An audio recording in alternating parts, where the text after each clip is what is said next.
नमस्कार दोस्तों, क्राइम तक में आपका स्वागत है। एल्विश यादव की बात कर लेते हैं। इस मामले में अब हरियाणा पुलिस ने यूपी पुलिस की तरह काम किया है। दरअसल आरोपी का एनकाउंटर किया है, हाफ एनकाउंटर इसको कहा जा सकता है। इस मामले में एक गिरफ्तारी हुई है।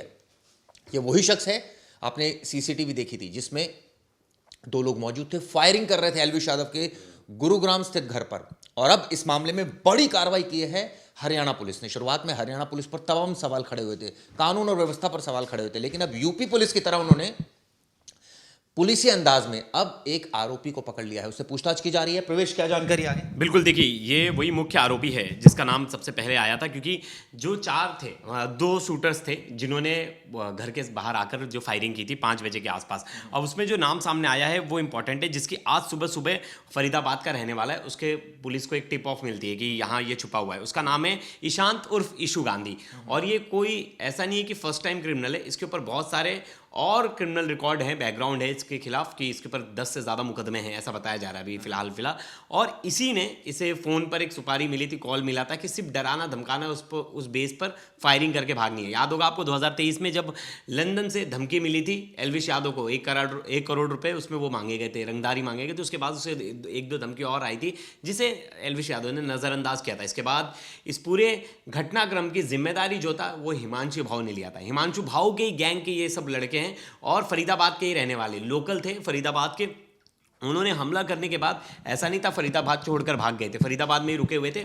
और पुलिस ने एक सिंपल मैसेज दिया है, और एक तरह से कह लीजिए कि यूपी पुलिस स्टाइल में आरोपियों को पकड़ा, आरोपियों को घेरा और आरोपियों ने पुलिस के ऊपर फायरिंग की। पुलिस ने जवाबी कार्रवाई में पैर में गोली मारी और पैर में गोली लगने के बाद उन्हें हॉस्पिटल लेके जाया गया। अब हॉस्पिटल से जब वो डिस्चार्ज होंगे तब उनसे पूछताछ की जाएगी और पता चलेगा कि कैसा नेक्सस है, किस तरह से किसने बोला था, किसके कहने पे, और क्या कुछ थी वो चीज़ें जिसके लिए एल्विश यादव के घर पर फायरिंग की गई थी। सवाल ये उठता है कि अभी एक आरोपी ईशू पकड़ा गया है, इसके बारे में कैसे टिप ऑफ लगी हरियाणा पुलिस को, लोग जानना चाहते हैं, और किस तरह से इसको घेरा गया। पुलिस ने अलग अलग 15 टीमें बनाई थी। बताया जा रहा है कि 15 टीमें थी और हर एरिया के सर्विलांस और सीसीटीवी फुटेज 50 से ज़्यादा खंगाले गए थे। आसपास के सीसीटीवी फुटेज खंगाल के लोगों को ट्रेस किया गया था। जिस एरिया में लास्ट वो दिखे थे उस एरिया में लोगों से पूछा गया था, क्या तुम ऐसे किसी दो शख्स को जानते हो? तो कई सीसीटीवी फुटेज में वो जब हेलमेट पहने तो उनका दिख रहा है बॉडी। आप एक बार अगर आपने आसपास अपने किसी पहचान वाले किसी शख्स को देखा होगा, आपको तो पता चल जाए कि बॉडी लैंग्वेज से कि ये तो हमारे एरिया का ही है।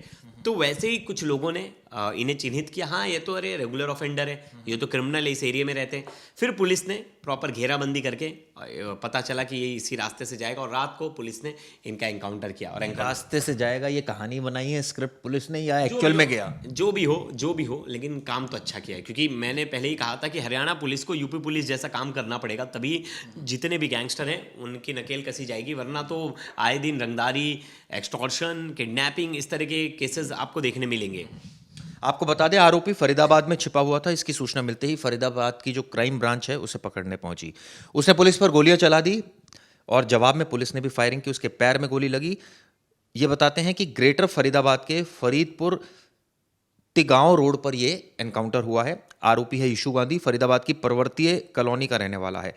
ईशांत गांधी उर्फ ईशू गांधी पर कई मुकदमे, जैसे प्रवेश बता रहे थे, 17 अगस्त की बात है, 24 राउंड फायरिंग हुई थी। अब सवाल ही उठता है प्रवेश, क्या ये वही शख्स है जिसकी तलाश है या कोई और तो नहीं? नहीं, ये वही शख्स है। जो दो शख्स थे उसमें से ये एक शख्स है जिसने फायरिंग की थी। प्रॉपर जो फायरिंग करने वाला जो शख्स है उसी को पुलिस ने पकड़ा है, उसी को अब पुलिस ने एनकाउंटर किया। ये कोई दूसरा शख्स नहीं है। और दूसरा वाला भी फरार है, उसकी पुलिस खोजबीन कर रही है। अब यही एड्रेस बताएगा, इसी से पुलिस पूछताछ करेगी तो बताएगा कि वो कहाँ छुपा है, कहाँ भाग गया।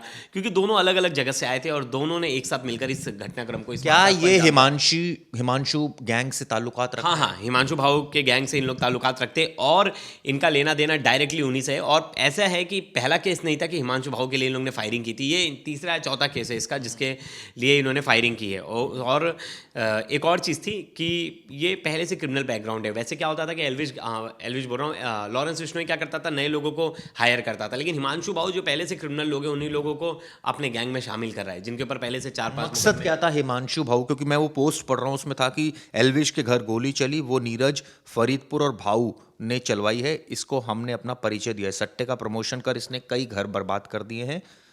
ये जो शख्स है ईशू, ये आप बता रहे हैं कि हिमांशु भाऊ की गैंग का ही है। हाँ। सवाल ये उठता है कि हिमांशु भाऊ ये कंफर्म हो गया कि उसी ने ये पूरा कांड किया था। हाँ, क्योंकि ये उसी के गैंग का है। पहले भी 2 जो घटनाएँ हुई हैं, वो जिस गैंग से जुड़ा हुआ था, वो हिमांशु भाऊ गैंग था। तो एक चीज़ क्लियर हो गया कि इस पूरे घटनाक्रम के पीछे हिमांशु भाऊ है।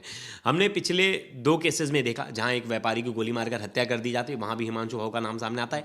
फिर हरियाणा में जितने भी मिठाई कारोबारी हैं, उन सबको धमकी दी जाती है, वो किसकी तरफ से? हिमांशु भाऊ की तरफ से। फिर उसके बाद फैजलपुरिया के ऊपर फायरिंग होती है, वहाँ भी धमकी देने वाला कौन? हिमांशु भाऊ। इसने अपना वर्चस्व बनाना चाहता है पूरे गुरुग्राम में, क्योंकि गुरुग्राम ऐसा हब है, चिराग जी, जैसे मुंबई था पैसे का हब, अब गुरुग्राम जो है वो पैसे का हब है, और उस हब पर कंट्रोल करना चाहता है हिमांशु भाऊ। और इसलिए आए दिन वो व्यापारियों को, वहाँ स्टार, सेलिब्रिटी, एक्टर, सिंगर, उन सबको टारगेट कर रहा है। एल्विश यादव सबको पता है कि उस समय घर पे नहीं था, जिस 17 तारीख को जब उसके घर पर फायरिंग हुई थी, 5 बजे के आसपास सुबह जब फायरिंग हुई थी, तो वो जानबूझकर सिर्फ मैसेज देना था, सिर्फ दहशत फैलाने ही मैसेज था। अब पुलिस ने अच्छी दहशत फैलाई है। पुलिस की दहशत होना ज़रूरी है अपराधियों के मन में, ना कि अपराधियों की दहशत होनी चाहिए पूरे शहर में। आपको बता दें, एल्विश के घर पर 4 सुरक्षाकर्मी तैनात कर दिए गए थे इस घटना के बाद से, हथियारबंद। और जो जनसंपर्क अधिकारी है संदीप कुमार ने कहा कि अगले आदेश तक सुरक्षाकर्मी यादव के घर पर ही तैनात रहेंगे। ये गुरुग्राम पुलिस का आदेश था। वजीराबाद गांव में उसका घर है। आपको बता दें, एल्विश यादव कोई पहली बार नहीं है, कई सारे विवादों में जुड़ा। नोएडा के केस हमने ही कवर किया था, जिसमें सुप्रीम कोर्ट से उसको राहत मिली, स्नेक वेमन वाला केस। इसके अलावा मैक्सटन से उसका झगड़ा हुआ, रेव पार्टी में उसकी गिरफ्तारी हुई, क्रिकेट लीग में उसको धमकी दी गई, 1 करोड़ की फिरौती और धमकी। 2023 में जब एल्विश यादव लंदन में था, उस समय उसे व्हाट्सएप पर एक धमकी भरा मैसेज आता है, और उसमें 1 करोड़ की मांग की जाती है, पर और उसमें कहा भी जाता है कि जान से मारने की धमकी थी। लेकिन एल्विश यादव ने उस पर ज़्यादा रिएक्ट नहीं किया। वो कहा कि आए दिन ऐसे मैसेजेस आते हैं, ऐसी धमकियाँ आती हैं, जिस पर उन्होंने जवाब नहीं दिया। अब हरियाणा पुलिस की जिम्मेदारी है कि लोगों की सुरक्षा का ध्यान दे, और इस तरह से जो गैंगस्टर है, गैंगस्टर इस तरह के जो एग्रेसिव हो रहे हैं, ये इस तरह की गोलियां चला रहे हैं, 24 से 25 राउंड फायरिंग चलाई गई, ये तो अपने आप में सुरक्षा को लेकर बहुत बड़ा सवाल है। खासकर हरियाणा पुलिस की अगर बात करूँ, ठीक है, ये हरियाणा पुलिस की दहशत नहीं है, आप साफ शब्दों में समझ लीजिए, हरियाणा पुलिस की दहशत नहीं है अपराधियों के मन में।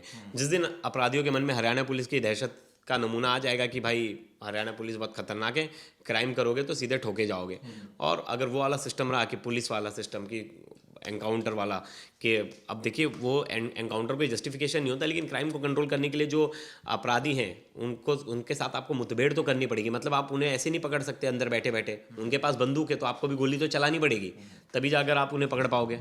ये एक मैसेज है हरियाणा पुलिस के लिए कि थोड़ी सख्ती उनको दिखानी पड़ेगी अपराधियों के खिलाफ, तभी इस तरह की वारदातें रुकेगी। ये वीडियो कैसे लगी जरूर बताइएगा। धन्यवाद।